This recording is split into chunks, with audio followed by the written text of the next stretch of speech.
You're listening to the ProgAxia podcast. Okay, so we're here with the guys from Ovrfwrd. Hi guys, how you doing? Good. Doing well. Good. Awesome. Now, you're from Minneapolis.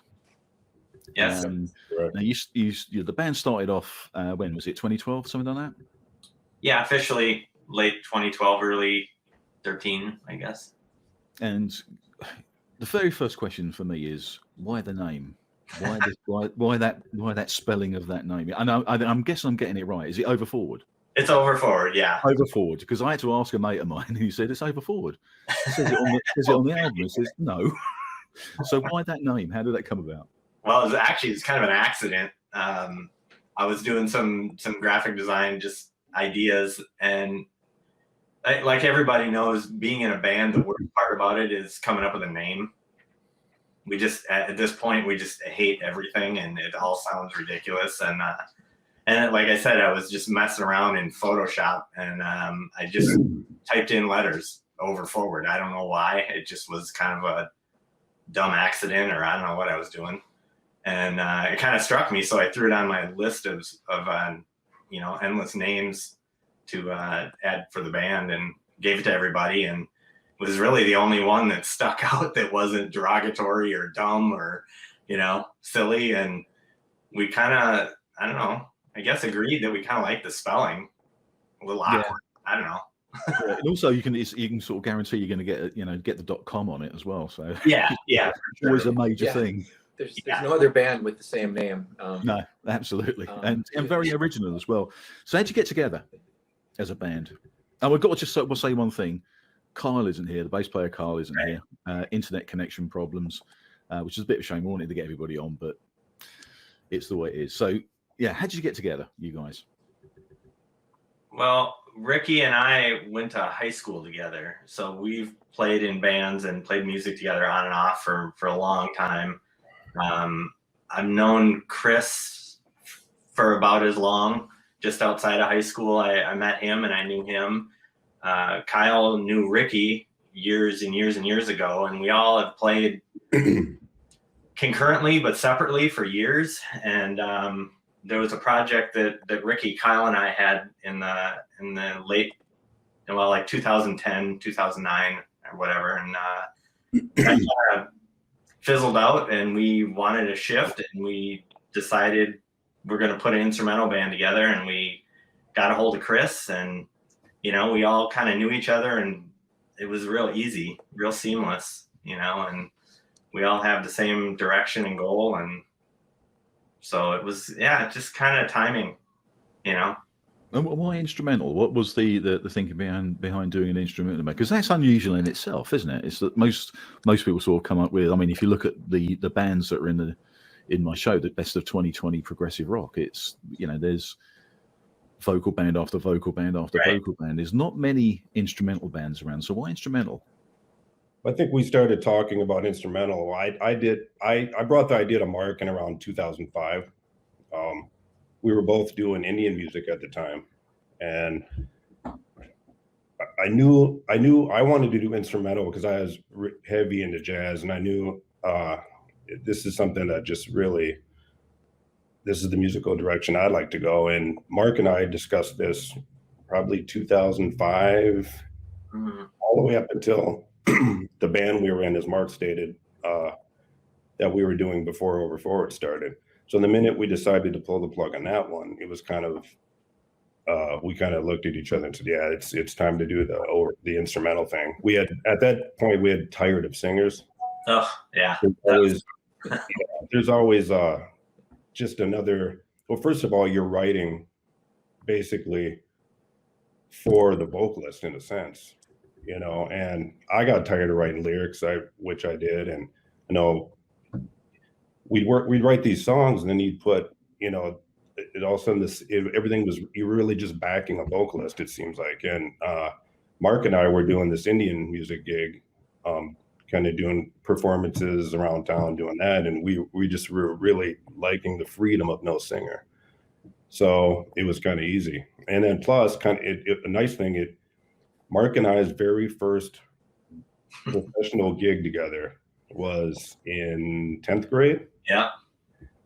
We played a high school Birthday party for one of the popular girls in school, and which we were not in that group at all, but we have not at all. And but one of the popular bands got asked to do the gig, and did they throw it at us, or did the party girl throw it at us? I think it was the birthday girl, but birthday girl? Sure. So we went in as an opening band, and we didn't have a singer. We tried, but we just didn't have one. So we went in as a 4-piece band. I remember I was nervous as hell too. Everybody was coming in, and we did Iron Maiden covers, Black Sabbath, Dio, and we just killed it. And years later, Mark and I were in a couple projects together, and there was always a singer there. And now we look back and go, why did we just do this? Just stick with that. Why didn't we just stick with that then? Because it was so much easier, and so yeah. I mean, long story short, that's kind of where we're at with the no singer thing, and it's been absolutely great. No, I've got to say that. I mean, I love instrumental prog. I mean, I absolutely love instrumental prog because it gives you the opportunity to really expand into sounds you would never do as a vocal led band, because you really got to start putting some bits together that actually it frees you up, right? You can go any direction you want. You don't have to worry about whether words are appropriate or whether singing is appropriate. You can just do whatever you want. Well, it kind of frees us up. I mean, we're 4 instrumentalists, and it's kind of like a approach of an orchestra when we compose and write and arrange, and it just, the music kind of takes its direction a lot easier when you don't have to pen it in a verse, chorus, bridge, sections like that with vocal melodies, and it gets less repetitive, and I don't know, for us it's real freeing and liberating. That none of us can sing, so there's really no danger of breaking into song at any point here. I mean, it's an interesting thing. I mean, if one of you could sing, would you put vocals in? No, I don't think so. No, one of us would have to be a great singer, but maybe. It's just, well, I mean, crazy enough, when I write, a lot of times I'll sing a melody as if I was still writing lyrics, and that melody will become part of the song. But if I could sing, I don't think we'd want that. So it's a definite decision to do instrumental. You're never gonna put a vocalist in there. Well, you never say never, but I think the 4 of us are pretty. Yeah, we've always talked about someday at some point we bring in a guest vocalist or do something like that, but as a full part of the band or process, no, probably not. I mean, when you have Mark's beautiful guitar playing, Chris's fantastic piano playing, why do you want to have somebody howling on top of that? Yeah. I don't want to hear that. I'd rather hear those two. Now, you mentioned when you played that sort of high school band, you mentioned bands like Iron Maiden, Black Sabbath, and that sort of thing. Is that where your influences come, or they come from the prog side as well, or is it classic rock? It's kind of different for all of us, but we all kind of have a common. There's certainly an overlap. I think Iron Maiden is a pretty constant for all 4 of us. And our team. What was that? Old Iron Maiden. Oh yeah. I mean, nothing against the newer stuff, but yeah, classic. First 5 albums is kind of our thing, but so it starts there, and of course, growing up in that era, you latched on to certain things, and it just kind of all expanded differently. I mean, Chris had a lot more of a classical, with his training in piano, and like Ricky mentioned, he got into jazz a lot earlier. I think I can say for the 4 of us that we weren't really into prog as a thing. I mean, we certainly like Rush and we're familiar with all of it, but I don't think we really gravitated to that in our youth. It just kind of developed. I don't know. Does that make sense? Yeah. So it's more of an organic approach. I mean, are you sort of into more? I know, Ricky, you're sort of more into sort of the jazz rock side and things like that. Does that come with the rest of you guys? What about you, Chris? Yeah, no, my background is Led Zeppelin, Pink Floyd, Iron Maiden, and I played, like was mentioned, a lot of classical piano. But funny thing is, when I was middle school, high school, playing classical piano, all my friends were buying guitars and making bands, and it was so hard to get my foot in the door with that. It's like, oh, they're all buying guitars and basses and drums, and they want to play, Iron Maiden. Well, how are you going to play the piano? Well, you're not. So it kind of took a while of maturing and kind of friends and bands morphing to make room for keyboards. But yeah, my background is classical and classic rock, classic prog. Again, the old stuff. Yeah, exactly. Yep, the old stuff. Yes, the old Pink Floyd, Rush. Yep, for sure. Yeah, all big Rush fans. Oh, yeah. Yep. Yeah. And what sort of era of Rush? Because what I've realised that it depends on your age when you get into Rush. What your top 3 Rush albums are, Yeah, I remember riding the bus home from school, and my buddy had moving pictures on cassette, and we went to his house and played it on the little cassette boombox in his kitchen, and we just sat in front of it and listened to it right when the album came out, and we were transfixed. So I think that was my first love.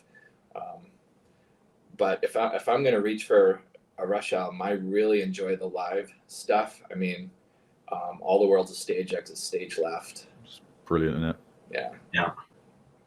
Yeah. I really like their last, Clockwork Angels. I mean, that's a phenomenal album. I did as well. I mean, there was because I sort of I'm an old git. I really am an old git. So I sort of started in sort of 75 and 76, with Rush. So mine's sort of Hemispheres and all that sort of stuff. I mean, that's really my sort of era. But I listened to that Clockwork Angels when it first came out. I actually got a copy of it it was actually given away with a magazine, a copy of the and I got it when I was in Spain. I don't know, I just picked it up and I thought, oh, new Rush album, I'll listen to that, stuck it in the car, and it was absolutely incredible. And it was almost going back to that old style. It sort of bypassed a lot of the sort of 80s and 90s stuff and just sort of it's gone back to the old style. And I love it. I think it's a great album. Yeah, it's really, I think, a really nice, solid, complete album. And, some of their stuff in the 80s kind of, comes and goes as far as taste, but yeah, I don't know. I think we're all Rush fans in some fashion or form or another. Because the reason why I asked about the influences, because I actually wrote down a question: why the hell Genghis Khan? What is that about? Because it seems to sort of come out of the blue. Because I was listening to the sort of studio live album, and that came on. I was listening to it. I was really getting into the music because I do love your music. I think it's really good. This is one of the reasons why I asked you to come on. But I was listening to the sort of pseudo live studio album, and suddenly Genghis. I didn't even know it was on. I mean, I didn't look at the track list or anything like that. I just listened to it and I went, like jaw hit the floor. And I've got to tell you, it's a brilliant version of it. It's. I've played in bands that have covered it, in pubs and clubs across the country. I mean, I've played in bands that have covered it, but I've never heard it as good. I mean, seriously, I'm not just blowing smoke here. It's just really, really, really good. And I watched the video of it. And if you ever wonder how you're going to sort of cram keyboards into an Iron Maiden track, that's how you do it. Yeah. Not a lot of Maiden covers with Moog. Yeah, that one. I mean, like we've said, we're no strangers to Iron Maiden, and like Ricky and I grew up. Our first set were chock full of Iron Maiden. So I don't know why we just chose that. I think we just thought, let's do an instrumental Iron Maiden song, and it was either that or Transylvania or Lost for Words, or they have a handful of instrumental ones. So we just took a swing at it, and Chris adapted the second guitar parts, and it's just amazing. So it was a lot of fun. Make a quick suggestion, and take it this or leave it. But when I was thinking about it, I was talking to you guys today, and I was thinking, why Genghis Khan? I mean, now I know, or Genghis Khan, whatever you want to pronounce it. But just to chuck this in, just to see if this floats your boat. You ever thought of sort of doing, because Transylvania is a really good instrumental as well. I mean, when we used to go and see them in the old days, I mean, it was like, we couldn't wait for Transylvania to come on. Oh, cool. Is there any way you could do, Genghis Khan and then sort of a little bit of Transylvania and then sort of end with Genghis Khan again? Is that something that could, in a rehearsal studio somewhere in Minneapolis? You could maybe morph it in there. Did you catch the ending of our Genghis Khan version? Oh yeah, I was playing it the other day. Did you catch the other song that we threw in there? No. There's the last drum fill. Ricky, Yeah, so the outro, right when we're ending the song, I do a fill, and then we do about 2 bars of Where Eagles Dare. So you have to, it goes by quick, so you gotta listen. It must have gone by quick. And I don't think anybody's caught on to that. Maybe one person. I think one person did, but that came about just as, I think it was just like spontaneous. We were rehearsing the song, and I just threw that drum in, and we did like a couple of bars. We're like, you know what? Let's just end it that way. So yeah, we'll have to go ahead and revisit it and see if we can fit in a little bit of Transylvania, just in the middle of it. It'd just be just a bar of it. Yeah, that kind of reminds me. There's another cover that we do. We've never recorded it, but we played it live in some places, and it's Screaming in Digital by Queensryche, and we mash the beginning of Everything in Its Right Place by Radiohead as an intro for the Queensryche song. So it's like a Radiohead Queensryche combo, and that's fun to do. That has got to be. It's unexpected for sure. When you did the last album, did you? I mean, Starstuff is when I first had a listen to, because I got into you guys before that. In fact, I've played some tracks of yours in the show before.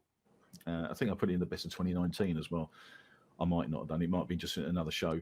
But when I listen to Starstuff, what I do normally is when I'm doing shows, I'll put albums on and just listen to them and things like that. But I often take them, put them on headphones, sit down, relax, glass of wine, just like, close my eyes and listen to them and things like that. And what I was going to do was I was going to listen to the first track just to see if it's a sort of thing that I wanted to put on the show. Just listen to the first track, see what it's like. Mm-hmm. I ended up listening to the whole album, and just like, just half a bottle of wine later, and I'm sort of listening to it, So, and that's always a good sign of an album. But there's some really good tracks on there. I mean, Starstuff itself is a beautiful track. I mean, how do these things come about? Do you actually just write separately and then bring it into the studio, or do you just jam and see what comes out? How does it work with your writing process? Kind of go ahead. I'd say it's a lot of different ways. It's sometimes I think for the most part lately it's been we all kind of come in with a piece, and then we put it through the Ovrfwrd arranging cycle, and it ends up being what it is. But there's times that songs have came out. A lot of the stuff on the first album came about by jamming, and there were songs on Blurring the Lines that were co-written.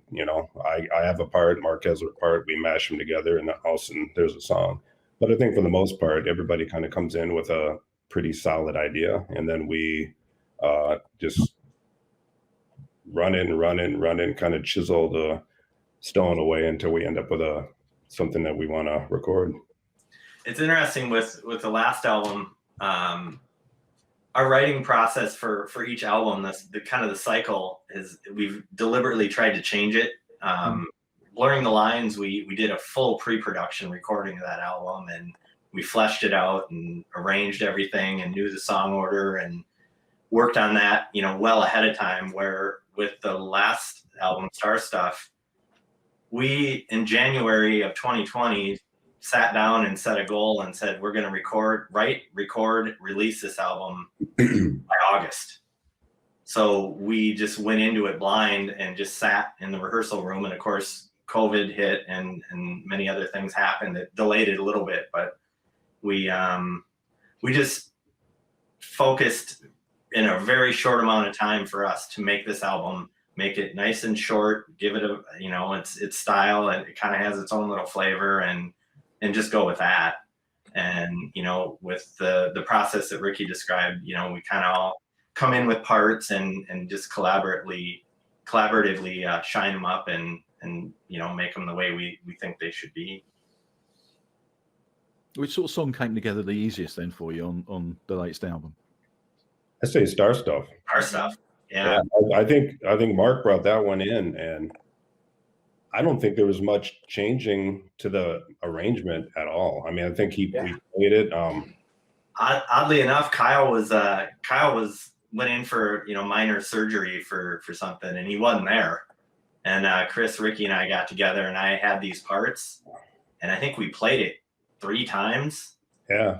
And that arrangement stuck. And then of course we fleshed out parts and did some tweaking and sounds and stuff. But that one came together pretty easy. That was easy and very fast.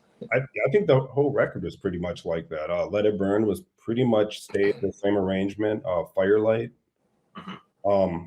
I think the only one that was probably a little more difficult for a final product was Look Up.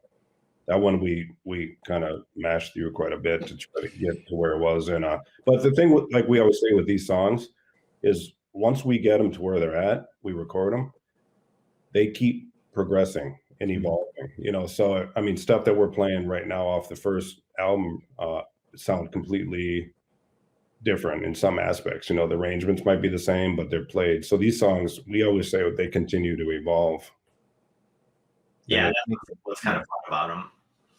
Because I think this is one of the reasons why live albums are so good, because when you take a track on the road, when you play a track live again and again, night after night, you start doing slightly different things or pushing things. The band sort of comes together and you're almost sort of where you're going with the music, but you're sort of jamming it a little bit as well. And that's what happens with live albums. Why live albums for me are so good.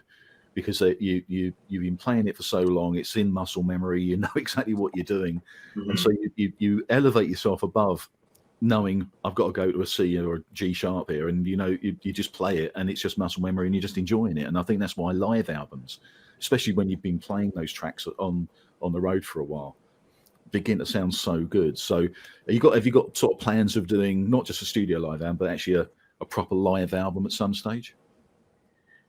We haven't really talked about that at this point, but if we get back on a stage, we're gonna be happy. So yeah, I'm sure it'll be a topic of conversation. So, but that affected you guys much? I mean, obviously you were going to the studio just as lockdown was really sort of hitting and stuff like that. But did it affect the recording of the album and stuff? Yes and no. I mean, the social impact of George Floyd, being that's where we're from, and that was so close to home. I think that impacted a little bit of the intensity or mood.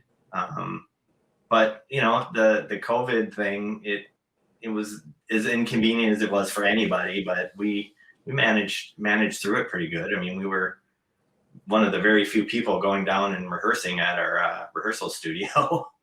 But no, we plowed through. We were motivated. Good. I mean, just to round this up, I want to talk about really sort of new albums, gigs coming up. I mean, have you got any gigs sort of lined up for 2021? Not yet. We do plan on getting on the road and heading east over the East Coast sometime in the fall if we're lucky. But as of right now, no plans. So nothing. I mean, what about a new album? Any sort of music sort of coming together for the next album? Yeah, we just in the last couple of weeks we've been starting to share ideas, and everybody's got at least one song so far. So it's my favorite thing, is writing and recording, that aspect of it. So I'm excited. I'm very excited. The new album's going to be, I think, a little different. I think it's going to be a little more complex, a little longer, a little more proggy, if you will. But it's going to be different because, I mean, every album is different. And we never know what it's going to be when we start out. We work together and we meld everything together, and we find out where it takes us. We don't try too hard to pigeonhole something. So I'm going to write a Mahavishnu orchestra song.